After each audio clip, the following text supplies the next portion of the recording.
Ramai orang tak tahu yang dekat Malaysia ni ada 4 syarikat stesen minyak besar yang confirm ada kaitan dengan perang Palestin dan juga Israel.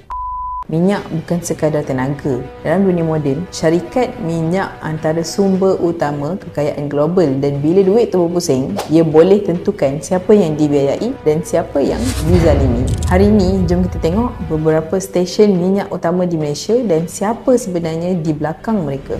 Yang pertama adalah Caltex, milik Chevron daripada USA. Chevron ni terlibat dalam pembangunan gas Leviathan, antara projek tenaga terbesar Israel. Subsidiary mereka ni iaitu Chevron Mediterranean Limited menguasai hampir 40% platform gas di luar pesisir Palestin.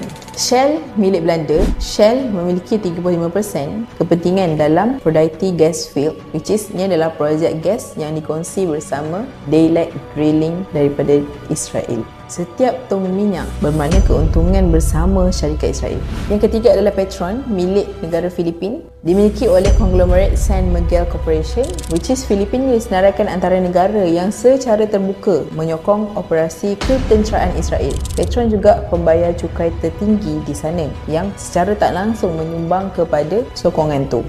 Yang keempat, Petronas, milik negara Malaysia. Sebaliknya, Petronas menyumbang lebih 1.4 juta kepada bantuan kemanusiaan Palestin melalui Mercy Malaysia.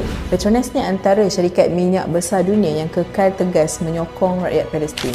Sometimes kita mungkin rasa keputusan isi minyak ni tak ada makna besar pun, tapi setiap ringgit yang kita bayar boleh jadi satu undi untuk keadilan atau untuk penindasan. Jadi, sebelum isi minyak minggu ni, tanya diri kita sendiri, duit tu nak sampai ke mana? Kita nak duit tu pergi ke Palestin ataupun ke Israel?